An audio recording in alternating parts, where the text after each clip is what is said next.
Hello बच्चों, मैं अमित वर्मा आप सभी लोगों का स्वागत करता हूं कार्बोकेमिस्ट्री क्लासेस में। देखिए आज हम लोग क्या करेंगे, आज हम लोग प्रॉब्लम सेक्शन में हैं। तो आज हम लोग कुछ प्रॉब्लम सॉल्व करेंगे जो आईआईटी जैम और गेट के एग्जाम्स में पूछी गई हैं। तो वो दो प्रॉब्लम्स होंगी। तो देखिए पहली प्रॉब्लम दी हुई है कि आपको कोई स्टार्टिंग दे दिया गया है और उस पर आपको मल्टीपल रिएक्शंस के रीजन्स दे दिए गए हैं और आपको प्रोडक्ट पी पूछ लिया गया है। ऑप्शंस आपके ये दिए हुए हैं और अगर हम ध्यान से देखें तो ये आईआईटी जैम 2017 में पूछा गया क्वेश्चन। अब देखिए, अब आपको स्टार्टिंग दे दी गई है तो अब हमें क्या पहचानना है, हमें पहचानना है कि ये कैसे स्टार्टिंग है और रिएक्शन कौन सी है। तो देखिए अगर हम स्टार्टिंग की बात करें तो देखिए स्टार्टिंग का कुछ स्ट्रक्चर ऐसा है।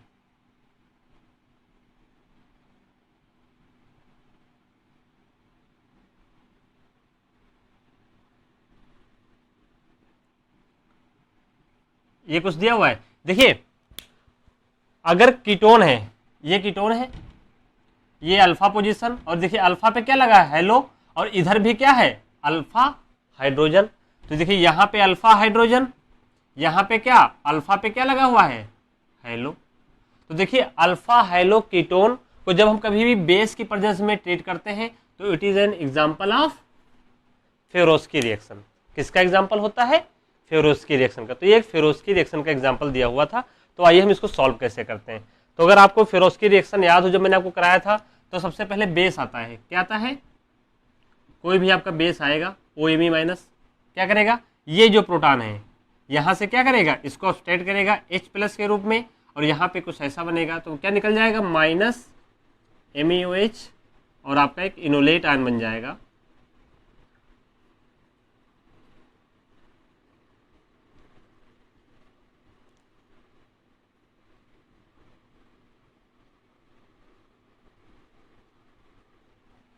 फिर क्या होता था, ये जो इनोलेट आयन बनता है ये रेजोनेंस स्टेबलाइज होता है इससे। फिर ये क्या करता है, इस हैलोजन के बैक साइड से SN2 अटैक करता है और यहाँ से ब्रोमीन माइनस क्या करता है, लीव कर जाता है। क्या निकल जाएगा यहाँ से, ब्रोमीन माइनस, और आपका कुछ इस तरह का न्यूक्लियस बन जाएगा।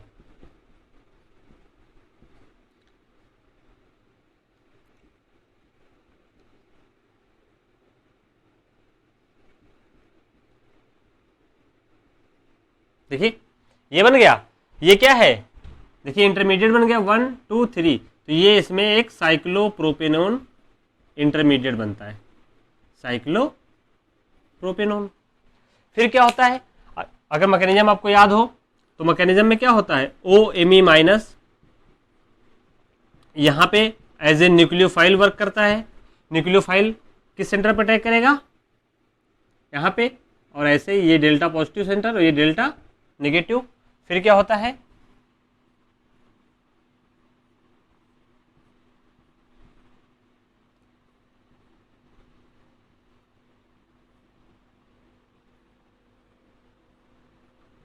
ये O माइनस और ये OMe, और यहाँ पे क्या लगा हुआ है, मिथाइल। तो अब देखिए ये अभी आपका हो गया। अब ये क्या करता है, अगर आपको मैकेनिज्म याद हो तो ये हमेशा क्या करता है, ये जो अब इलेक्ट्रॉन क्या होते हैं, बैक होते हैं, और साइक्लोप्रोपेन रिंग एक छोटी रिंग होती है, तो क्या करते हैं, रिंग एक्सपेंड करेगी, रिंग क्या करेगी, रिंग ओपन होगी।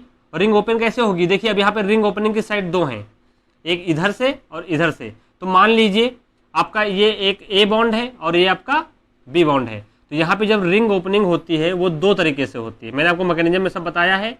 तो यहाँ पे जो रिंग ओपनिंग होगी वो कौन सा होगा, मान लीजिए अगर आपका A बॉन्ड ब्रेक करेगा, और एक बार कौन सा बॉन्ड ब्रेक करेगा, B। देखिए जब A ब्रेक करेगा, जब A ब्रेक करेगा, ये वाला ब्रेक करेगा, तो कुछ इस तरह का न्यूक्लियस आएगा। देखिए ध्यान से,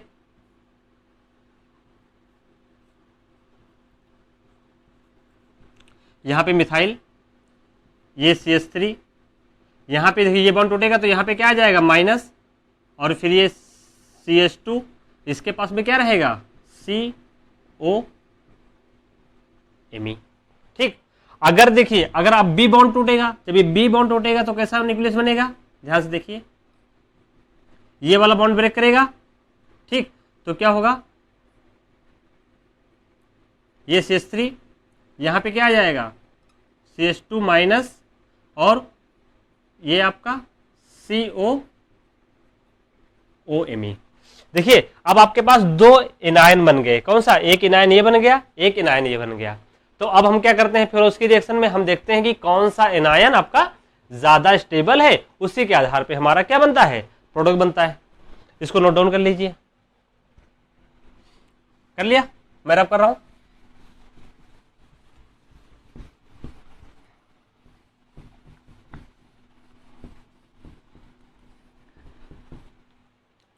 तो देखिए अगर हम इसकी बात करें तो ये कैसा एनायन है, प्राइमरी कार्बेनायन।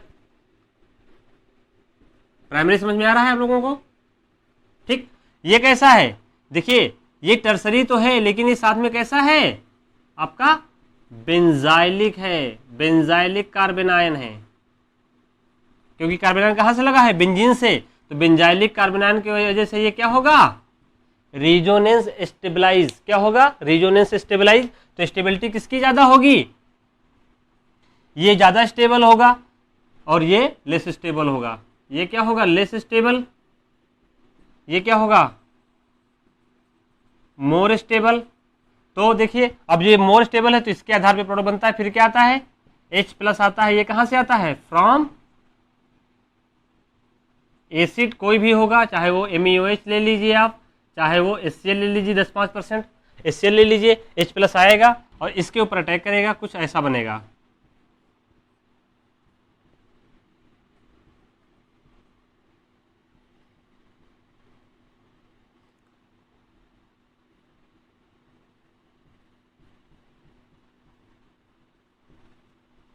ये देखिए H हो गया, ठीक है। अब क्या है, देखिए यहां तक मैकेनिज्म हो गई। जिन लोगों को मैकेनिज्म में दिक्कत है तो हमने फेरोस्की रिएक्शन पे दो पार्ट बनाए हैं, पार्ट 1 और पार्ट 2 करके, वो जाके वहां पे मैकेनिज्म, ये ऐसे भी एग्जांपल्स मैंने क्या करे हैं वहां पे कराए हैं, तो वहां पे इसको देख सकते हैं और मैं डिस्क्रिप्शन बॉक्स में इसकी लिंक भी प्रोवाइड कर दूंगा। तो देखिए आपका ये बन गया, ये हमारा फेरोस्की प्रोडक्ट है। क्या है, यही हमारा क्या है, फेरोस्की प्रोडक्ट। अब देखिए फेरोस्की प्रोडक्ट हमारा पहले रीजन का काम खत्म हो गया। अब अगर याद करिए तो ये क्या है, अगले स्टेप में इन्होंने सेकेंड स्टेप में क्या डाला है, H3O+। H3O+ क्या है, एक स्ट्रॉन्ग एसिड। देखिए जब कभी भी ईस्टर दिया हो, ये देखिए ये फंक्शनल ग्रुप क्या है आपका, ये फंक्शनल ग्रुप क्या है आपका, कोई बताएगा, ये आपका एक ईस्टर है। जब कभी भी आपको पता हो कि जब हम लोग कभी भी ईस्टर को एसिड की प्रेजेंस में ट्रीट करते हैं, जब कभी भी ईस्टर को हम एसिड की प्रेजेंस में ट्रीट करते हैं तब हमेशा क्या बनता है, एसिड बनता है ना। तो देखिए अब यहाँ पे ईस्टर है और एक एल्कोहल भी बनता है, तो ये एल्कोहल निकल जाएगा यहाँ से, तब ये क्या है, एसिड बनेगा। तो जब ये ईस्टर चेंज हो जाएगा तो ये एसिड में बन जाएगा और हमारा प्रोडक्ट कुछ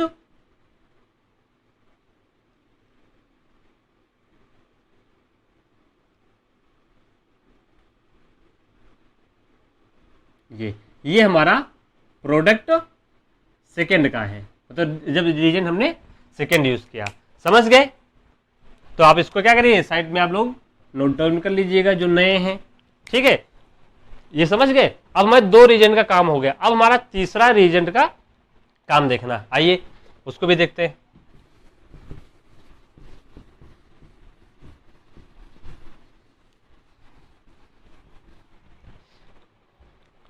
अब ध्यान से देखिए ये हमारा प्रोडक्ट बन गया। अब इसके ऊपर उन्होंने क्या किया है, मैं देखिए इसके ऊपर क्या डाला उन्होंने, थर्ड रीजन क्या डाला है, PPA। PPA होता क्या है तो पहले पता होना चाहिए। PPA हमारा एक पॉलीफास्फोरिक एसिड है। क्या है इसका नाम, फुल नाम, पॉलीफास्फोरिक एसिड। ये आपका एक एसिड है, तो ये क्या देता है, H+। तो अगर आपसे देखिए ये एसिड का काम करता है, लेकिन जो पॉलीफास्फोरिक एसिड होता है ये मिक्सचर्स ऑफ 2 रीजन्स होता है, और एक होता है H3PO4 आर्थोफास्फोरिक एसिड प्लस P2O5 का मिक्सचर। तो यहाँ पे ये एसिड का काम करता है, ये डिहाइड्रेटिंग एजेंट का काम करता है, ठीक है। अब क्या होगा, देखिए अब ये H+ देगा, सिंपल H+ देगा। और अगर हम कभी भी एसिड की बात करें और यहाँ पे जब ये एरोमेटिक रिंग दी हुई हो, जब एसिड से ट्रीट करते हैं तो it is an example of, कोई बताएगा? गेस करो कौन सी रिएक्शन है ये आपकी फ्रीडल क्राफ्ट एसाइलेशन रिएक्शन है। क्या? Friedel Crafts acylation reaction. देखिए ये आपकी फ्रीडल क्राफ्ट एसाइलेशन रिएक्शन है। और फ्रीडल क्राफ्ट एसाइलेशन रिएक्शन हम लोग कब से पढ़ते हैं? जब हम लोग छोटे होते हैं, छोटे से भी बड़े होते हैं, फिर बड़े हो जाते हैं और बड़े हो जाते हैं, लेकिन ये हमारी रिएक्शन कभी भी पीछा नहीं छोड़ती है। तो ये हम लोग 12th से पढ़ के आते हैं। तो अब देखिए क्या होता है फ्रीडल क्राफ्ट एसाइलेशन में, जब ये H+ देगा तो क्या करेगा, इसको क्या करेगा, प्रोटोनेट करेगा और कुछ ऐसा न्यूक्लियस बनाएगा। देखिए ध्यान से,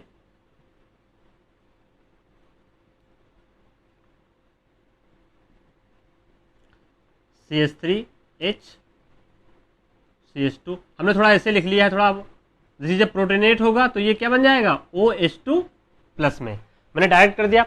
अब देखिए ये यहां से निकल जाएगा, ठीक, इस पे क्या आएगा, प्लस चार्ज, -H2 यहां से लीव करेगा और आपका न्यूक्लियस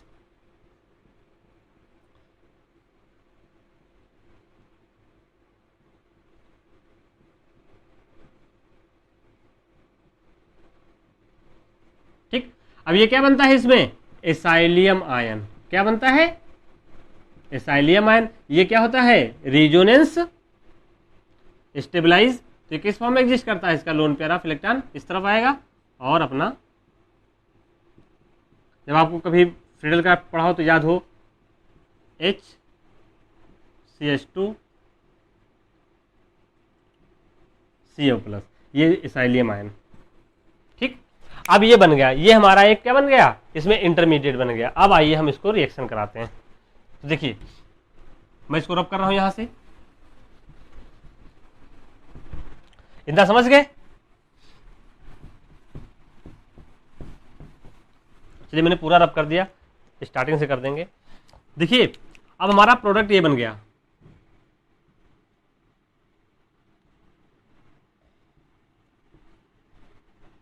ये मिथाइल हमेशा लगा रहेगा, निकलेगा नहीं रिएक्शन से।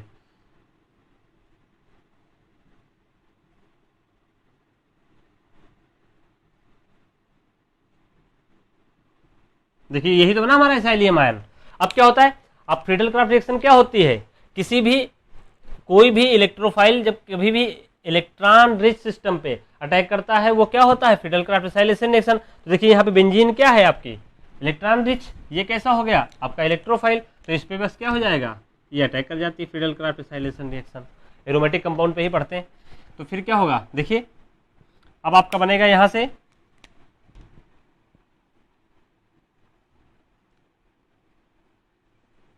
यहाँ पे प्लस चार्ज और एक H होगा और यहाँ से CH3, ये CH2,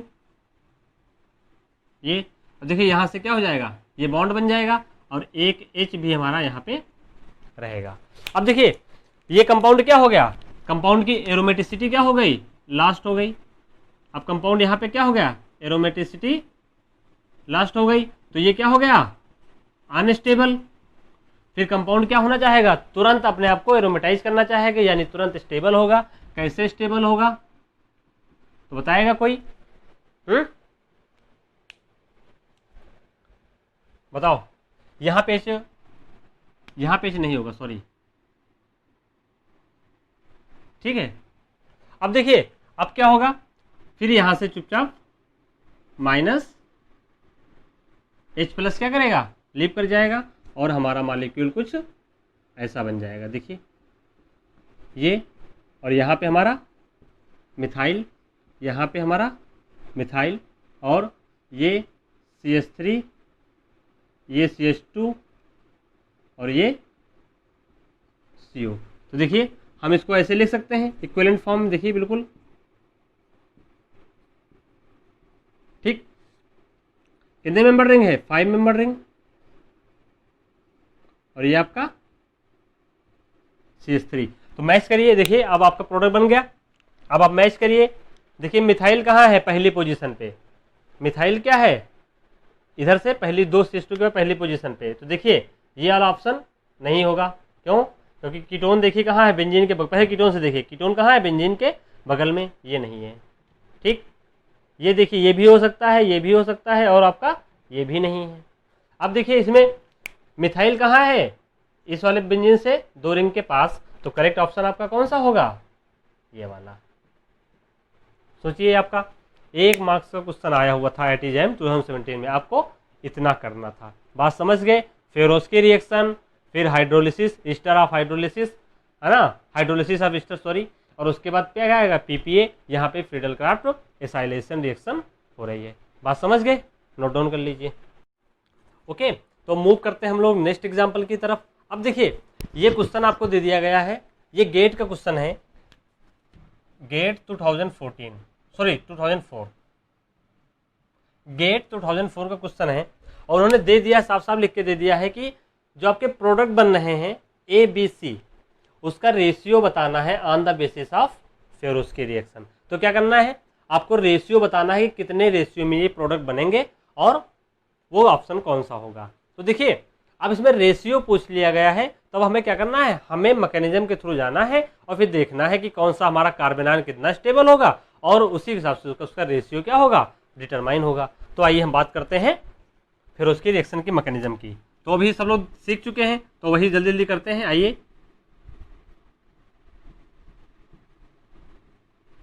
ये दे दिया है यहाँ पे आपके क्या है, 2 ड्यूटेरियम दे दिए गए हैं।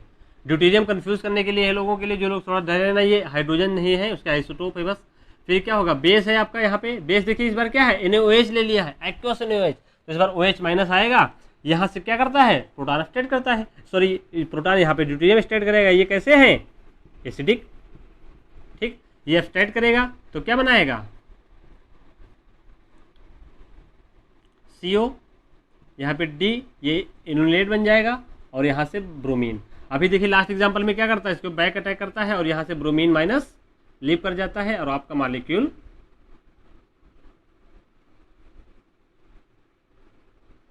ये ड्यूटेरियम। फिर क्या होता है अगले स्टेप में, याद करिए, OH माइनस है, न्यूक्लियोफाइल अटैक करता है किस सेंटर पे, यहाँ पे, और आपका न्यूक्लियस ऐसा बनता है। मैकेनिज्म समझ रहे हैं, OH यहाँ पे D। फिर क्या करता था, अब याद करिए अगला स्टेप, ये रिंग क्या होती थी, ओपन होती थी। मान लीजिए अगर एक बार A तरफ से ओपन हुआ, एक बार B साइड से ओपन हुआ। जब A साइड से रिंग ओपनिंग हुई तो क्या बनेगा, देखिए A वाला बॉन्ड टूटेगा तो क्या होगा, देखिए यहाँ पे D है, तो बॉन्ड नेगेटिव चार्ज कहाँ पे आएगा, D के पास में। और अब देखिए ये वाला बॉन्ड पे D आया, तो इस वाले कार्बन पे, बगल वाले कार्बन पे क्या रहेगा, COOH, और साथ में एक H रहेगा। जब देखिए B वाला बॉन्ड टूटेगा तब क्या होगा, देखिए अब यहाँ पे B वाला बॉन्ड टूटेगा तो D और एसिड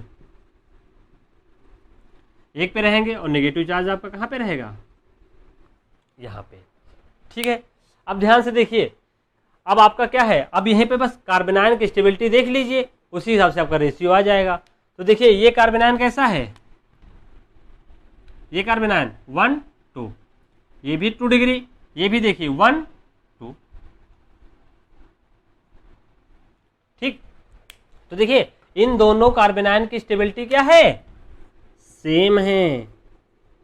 अब ये दोनों कार्बन आयन की स्टेबिलिटी सेम है, तो इनका रेशियो भी क्या होगा, सेम होगा, यानी दोनों किस फॉर्म में बनेंगे, 1:1 में। तो देखिए B और C, जो आपके B और C बन रहे हैं, ध्यान से देखिए, वो क्या आएंगे, 1:1 में। लेकिन ध्यान से देखिए इस वाले प्रोडक्ट को, तो देखिए इसमें 2 ड्यूटेरियम दिए हुए हैं, लेकिन आपके प्रोडक्ट में एक ड्यूटेरियम तो पहले ही रिएक्शन से क्या हो गया है, इलिमिनेट हो गया है, तो यानी इसका तो ये बनेगा ही नहीं, यानी ये कितना बनेगा, 0% बनेगा, ये रेशियो में आएगा ही नहीं, क्योंकि ड्यूटेरियम कितने दे दिए गए हैं, 2 दे दिए गए हैं। तो देखिए अब रेशियो क्या है, 0 1:1:1, तो आपने पहचान लिया। अब देखिए इसमें से हमारा ऑप्शन तो D आ गया, क्या आ गया, ऑप्शन D तो आ गया। ठीक है, अच्छी बात है। लेकिन अगर आपको ये यहाँ तक जाते ही नहीं। अगर आप देख लेते कि एक ड्यूटेरियम तो हमारा लॉस होता ही, तो पहले ही आपका एक ही ऑप्शन 0 से ही क्या कर सकते थे, आप इसको टिक कर सकते थे। तो ये बहुत छोटी छोटी जो चीज़ें होती हैं आपको नोटिस करना होगा। देखिए यहाँ पे जाने की जरूरत ही नहीं, पहले ही देख लेते कि रिंग तो कंट्रैक्ट होती है, सबको पता है कि फेरोस्की रिएक्शन में रिंग कंट्रैक्ट होती है, और हमेशा दोनों ड्यूटेरियम कहाँ पे दिए हुए हैं, अल्फा पोजीशन पे। तो क्या होगा, एक निकलता है, हमेशा क्या करता है, एक निकलता है। तो यहाँ पे देखिए 2 दे दिए हुए हैं, इसीलिए इसका रेशियो बनेगा ही नहीं, 0% बनेगा। तो इसलिए आपका ऑप्शन ये सही हो जाता, बस हो गया, करना ही नहीं था। लेकिन आपको मैकेनिज्म आने चाहिए, ये दोनों स्टेबिलिटी क्या है, सेम है, तो इसलिए रेशियो 1:1 है। बाकी आप आगे क्या करिएगा, इस पे H+ डाल के आपका यही प्रोडक्ट क्या हो जाएगा, बन जाएगा। तो देखिए मैंने पहले भी 2 लेक्चर करवा चुके हैं, उस पर मैंने बहुत सारी प्रॉब्लम करवाई थी, ये रिमेनिंग प्रॉब्लम्स थी, तो मैंने इसमें आपको करवा दिया। ठीक है, तो मैं समझता हूँ कि आप लोग समझ गए होंगे। ठीक है, तो मैं अभी इस लेक्चर को यहीं पे क्या करता हूँ, स्टॉप करता हूँ। And thank you so much.